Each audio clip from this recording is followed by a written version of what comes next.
প্রিয় ভিউয়ার্স, আসসালামু আলাইকুম। আরিফুর শাহিন ইউটিউব চ্যানেল থেকে আপনাদের জানাচ্ছি শুভেচ্ছা, স্বাগতম। বেশ কিছুদিন পর আপনাদের সামনে হাজির হলাম। আজকে যে বিষয়টি নিয়ে আলোচনা করব সেটি হচ্ছে আমেরিকা ইসরায়েল ভার্সেস ইরানের যুদ্ধ। আসলে এই যুদ্ধটি ইরান করতে চায়নি, ইসরায়েল এবং আমেরিকা জোর করে চাপিয়ে দিয়ে ইরানকে আসলে যুদ্ধ করতে বাধ্য করছে। হামলার এক কথায় ইরান শুধুমাত্র আত্মরক্ষামূলক ব্যবস্থাই গ্রহণ করছে। আজকে 19 মার্চ 2026, যুদ্ধের 20তম দিন চলছে। এই ভয়াবহ যুদ্ধে ইরান অনেক কিছুই হারিয়েছে। ইরানের সর্বোচ্চ ধর্মীয় নেতা আয়াতুল্লাহ আল খোমেনিকে হারিয়েছে এবং নেতৃস্থানীয় যারা ছিল অনেক নেতাকেই তারা হারিয়েছে। এখন সর্বোচ্চ ধর্মীয় নেতা নির্বাচিত হয়েছেন মুজতবা খোমেনি, আয়াতুল্লাহ খোমেনির মেজ সন্তান।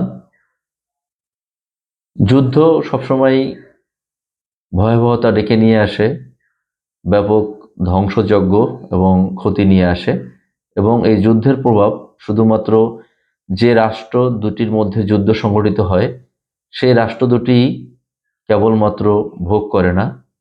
এই যুদ্ধের কুফল এবং এই যুদ্ধের কারণে পৃথিবীর অনেক রাষ্ট্রই ক্ষতিগ্রস্ত হয়। মধ্যপ্রাচ্য হচ্ছে তেলের যোগানদাতা দেশ। এই মধ্যপ্রাচ্যের যে দেশগুলো আছে এগুলো সমগ্র পৃথিবীর জ্বালানির যোগানদাতা। তো জ্বালানি তেলের যখন দাম বেড়ে যায়, দ্রব্যমূল্যের দাম হু হু করে বেড়ে যায় এবং অকটেন, ডিজেল, পেট্রোল এগুলোর দাম বাড়ার সাথে সাথে বাজার মূল্যে ব্যাপক প্রভাব পড়ে। ইরান ইসরায়েল এবং আমেরিকার সাথে ইসরায়েল এবং আমেরিকা ইরানের উপরে যে হামলা করছে, এর এর জবাব দিতে গিয়েই ইরান বাধ্য হচ্ছে। ইরানও অনেক ক্ষতিগ্রস্ত হয়েছে, ইরানের অনেক স্থাপনা এই 20 দিনে নষ্ট হয়েছে। ইরান হারিয়েছে তার মহা গুরুত্বপূর্ণ কিছু নেতা। একটা যুদ্ধ আসলে পৃথিবী কি অস্থিতিশীলতার দিকে যাচ্ছে। ইরান সম্পর্কে কিছু ধারণা আমি দিতে চাচ্ছি। ইরান দেশটি এখন অনেকেরই আগ্রহের কেন্দ্রবিন্দুতে পরিণত হয়েছে। পশ্চিম এশিয়ার এই দেশটির আয়তন হচ্ছে 16,48,195 বর্গ কিলোমিটার। আমাদের দেশ, আমাদের মাতৃভূমির, আমাদের জন্মভূমির আয়তন হচ্ছে 1,47,570 বর্গ কিলোমিটার আমরা পড়েছি। এখন কিছুটা বাড়তে পারে। আর সেখানে এটা অনেক বড় আয়তনের একটা দেশ, 16,48,195 বর্গ কিলোমিটার। ইরানের কিছু কিছু অঞ্চল রয়েছে যেখানে আসলে মানুষ বসবাসের উপযোগী নয়, কোনো প্রাণী বসবাস করতে পারে না। মরুভূমির কিছু অঞ্চল রয়েছে। জনসংখ্যা প্রায় 9 কোটি।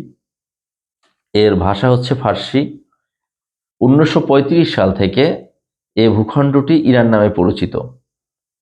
এদের কিছু আলাদা বৈশিষ্ট্য আছে। এদের পার্সিয়ান বর্ষপঞ্জি আছে। এই পার্সিয়ান বর্ষপঞ্জি আমাদের নর্মাল বা ইংরেজি বর্ষপঞ্জি থেকে 9 দিন কম হয়ে থাকে। ইরানের বুনন শিল্প পৃথিবী প্রসিদ্ধ। ইরানের শাস্ত্রীয় এবং নিজস্ব লোকসঙ্গীত রয়েছে। ফার্সি নববর্ষ বেশ জাঁকজমকভাবে এখানে পালিত হয়। এটি মুসলিম প্রধান রাষ্ট্র হলেও পৃথিবীর অন্যতম প্রাচীন ধর্ম বা অন্যতম প্রাচীনতম ধর্ম জরাথুস্ট্র ধর্মের জন্মস্থান হলো এই ইরানে, এবং এখানে এই ধর্মের কিছু লোক এখনো বসবাস করে। ইরানি মিষ্টিও বেশ ঐতিহ্যবাহী।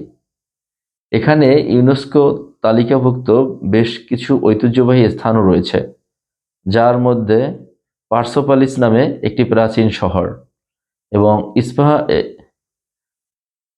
ইস্পাহান শহরও খুব বিখ্যাত। ইরানের ইস্পাহান শহরও অত্যন্ত সুন্দর এবং বিখ্যাত।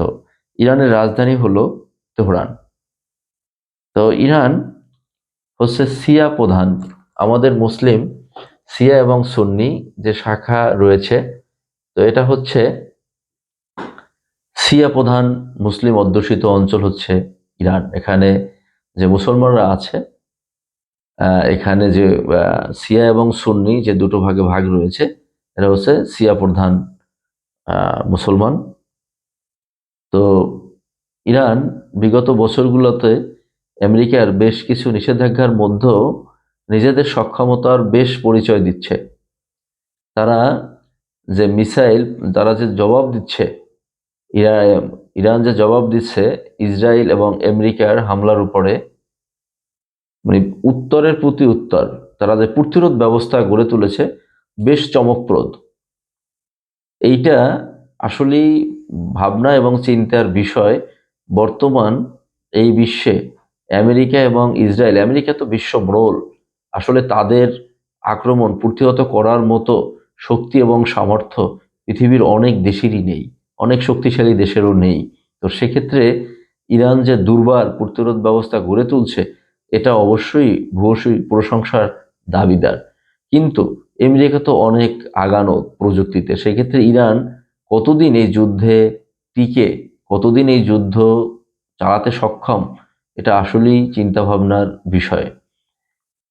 তো সেই ক্ষেত্রে, এবং এটা আমেরিকারও লস, কারণ আমেরিকা দূর থেকে এসে ইরানের যুদ্ধটা অন্যায়ভাবেই যুদ্ধটা করছে।